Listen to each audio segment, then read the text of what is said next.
Hello there, ladies and gentlemen, how you doing? It's Alexander Hilly123 here, and it's time for a new video. And as you can see from the title, it is time for a new pickups video today. The first in around about 8 months on the channel.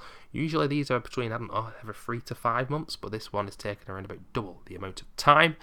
Just not been buying as many video games, but the next one shouldn't be as long. There's quite a lot of games coming out in the first quarter of next year, and of course the Christmas sales coming up as well.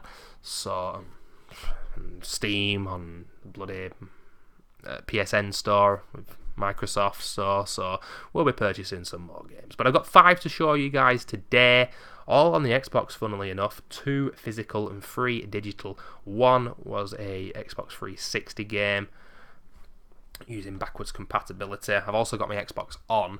It's currently updating, and a game is updating, and the console itself was updating. You know what I mean? It's bloody Friday night, I want to play a game, and I've got to put up with this bullshit now, and I can't play it for about 30 minutes, because I don't like to play my games until all the updates are done. I'm just kind of a bit obsessive like that. It's like, it's currently at 73%, it's got another 3 minutes remaining, and I won't play the game until then. I like to watch it all the way through to make sure it bloody does what it should do.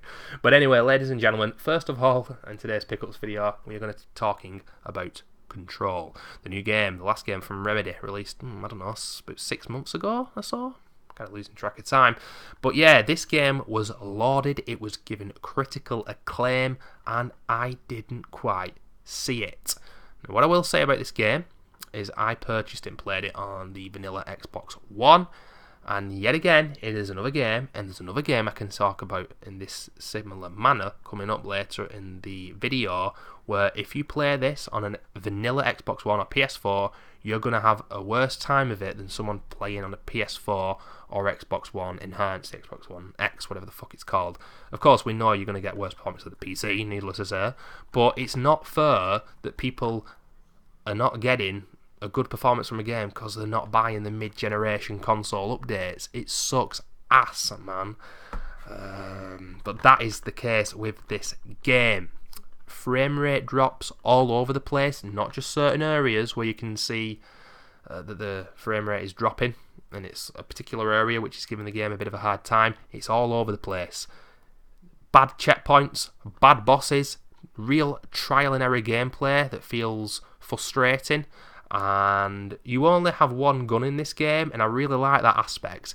You press a button, I think, and it changes into whatever type of gun you want to use. You can only use 2 at the same time, but altogether you get about 5 or 6. There's a good upgrade system in the game. It is fun. Some people will really enjoy this.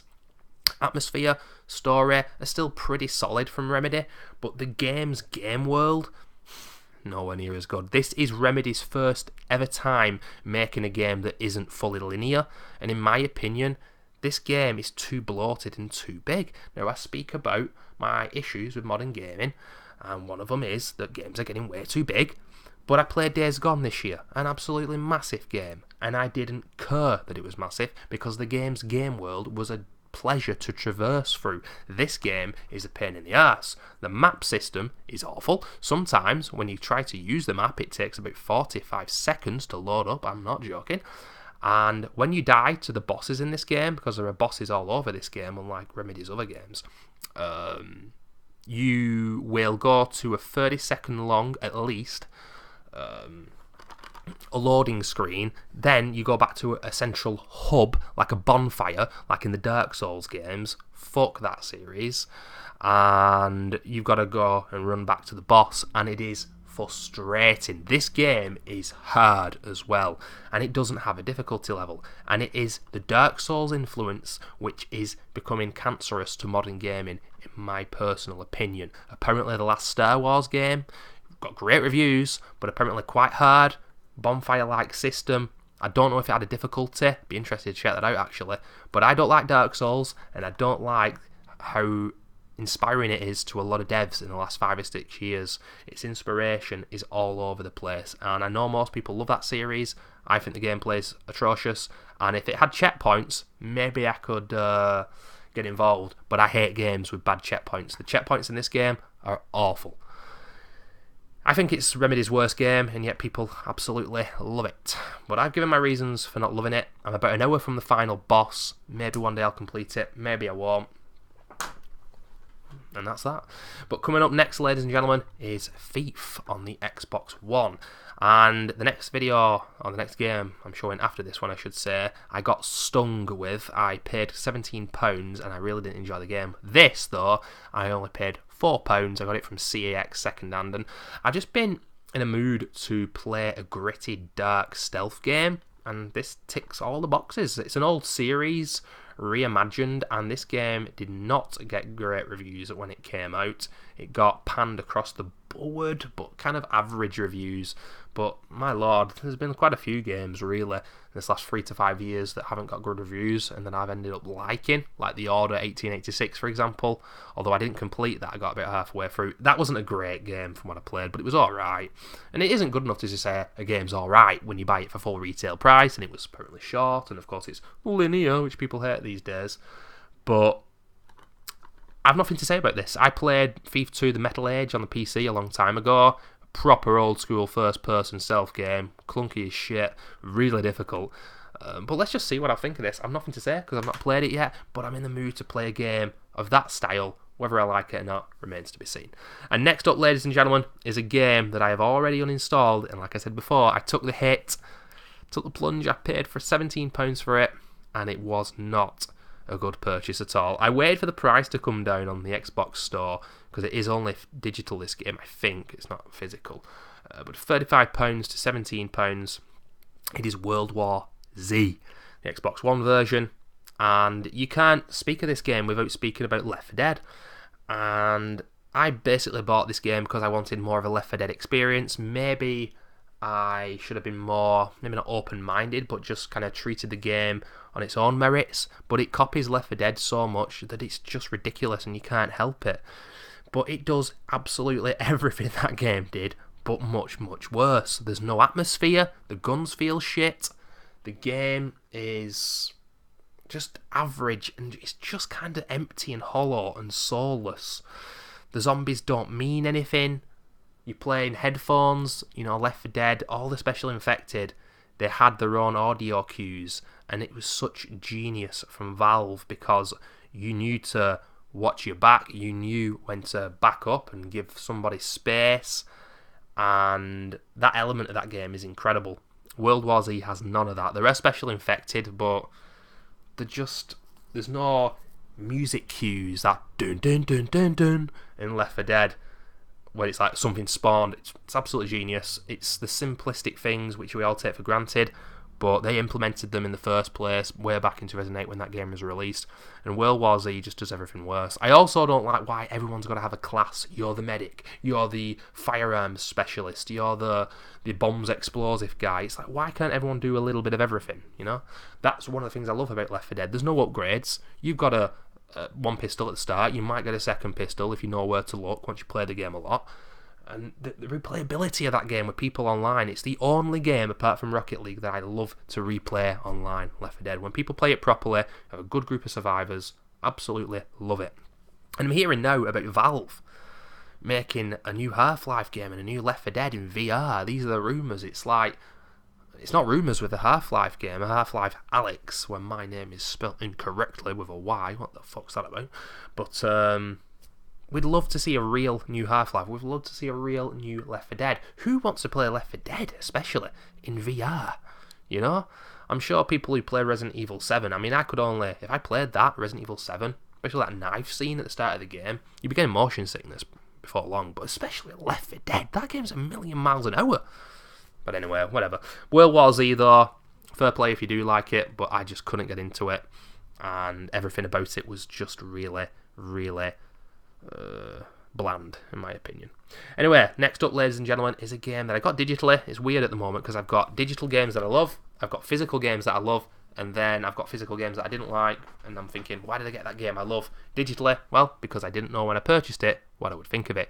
The Outer Worlds, the next game I'm talking about, I actually pre-ordered and then cancelled the pre-order because I got stung with Control, and I was like, you know what, I'm not pre-ordering another game. And yet I ended up loving this game, and pardon me, not liking Control anywhere near as much. Now, I knew about this game and I was excited about it because it was from Obsidian Entertainment, the guys who made Fallout New Vegas. We all know how utterly appalling the Fallout games have become, and just like with World War Z, you can't talk about Left 4 Dead, or you can't help but talk about Left 4 Dead. With Outer Worlds, you can't help but talk about classic Fallout. It's not the only first-person RPG with, you know, FPS elements, but these guys, they've basically made a game to make Bethesda look like absolute mugs, and they've done the trick. I've only put 35 hours in, apparently, modern gaming, that isn't a lot, but I've still got about 10 quests on the go. I had a look on howlongtobeat.com, and the time for completing the game and doing all the side quests is 35 hours, and I've gone over that time. But people have said that this game's too short, but there is so much replayability with this game. The achievement list is very good. They've come up with a great list of achievements, both gameplay-wise and story-wise, to keep you playing across multiple playthroughs, the kind of characters you can pick, the kind of playthroughs you can go for. That is a real style of these games that people really enjoy, and there's a lot of customization which quite simply wasn't there in Fallout 4. Yet and still, there are bland, vanilla quests where you're just traversing through the map, go to 3 different people across the map, get XP, and you're like, what the hell's that about? But then your next quest will be totally different. And this game strikes an incredible balance because it does have watered down elements of RPG games, but at the same time giving you much more in terms of RPG stuff than Fallout 4 did, for example. Like, the suits matter in this game. Like, you can wear a shit suit that's got 3 armor when your suit has 40 armor, but this shit one that's got 3 armor increases your dialogue skill by 10. Thus, this particular NPC you're talking to, you can successfully do something dialogue-wise that progresses either the story or what you're aiming to do. I have got kind of cop-blocked in a few quests, and I've failed. It's called botched. The game calls it a botched quest, when you fuck one up, because I kind of double-crossed someone from one quest in another. That kind of shit happens in these games, and although it might be a bit frustrating at the time, and it is obviously a game where you've got to save scum all the time, I make sure I've always got 2 different saves on the go, so if I fuck up the most recent one, hopefully I can go back to the second most recent one and not lose that much data. But it's just the way these games are, and I honestly don't mind, because although I don't love a whole variety of these games, knowing how infamous Fallout New Vegas was and how much I adored Fallout 3, it's one of my favourite games of all time, I took the plunge with this game and I absolutely loved it. And if you like similar kind of games, guys, I highly recommend it. It's bright, it's colourful, it's beautiful, the dialogue's great, guns feel fantastic. I would say it's a bit on the easy side. If you want a challenge, guys, I'd say play this one on hard, because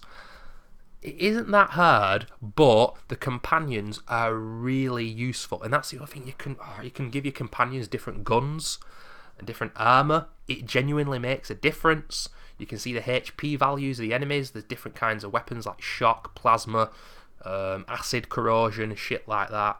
And of course, one of the lots of upgrades and perks which are much better than Fallout 4's. And one of the first things I've gone for is the ability to carry a lot more shit, because now I'm hoarding like a motherfucker. But yeah, Outer Worlds, one of my favourite games of this year so far. Not completed it yet.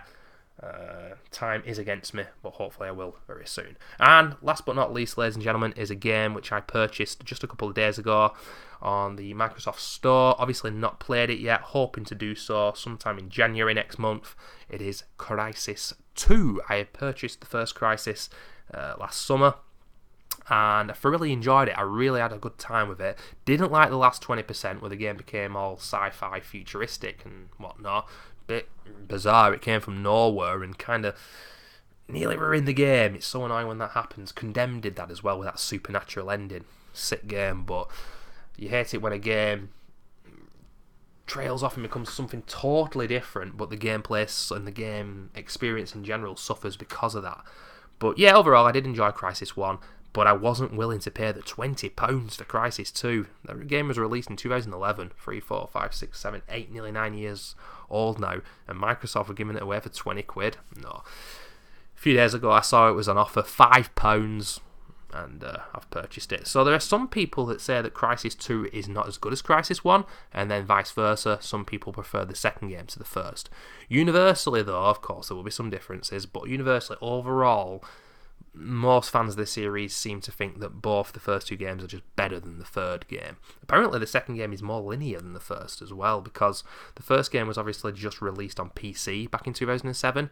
Crysis 2 was released on the consoles. It's set in a more typically urban environment, the kind of environment you'd expect a game like this to be in.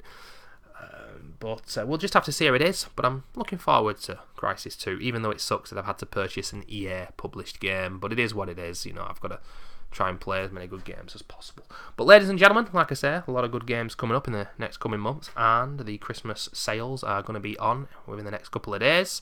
So there definitely will be a pickups video sooner rather than later, definitely before 8 months, I'll tell you that much. And also, coming up in about a week's time will be my annual Merry Christmas and Happy New Year to the subscribers video. I always do that a few days before Christmas, thanking a few of you guys for sticking by and watching the content. More to come in 2020, but I'll speak about that in the next video, and we'll also speak about my clickbait videos. I'll see you next week. Bye-bye.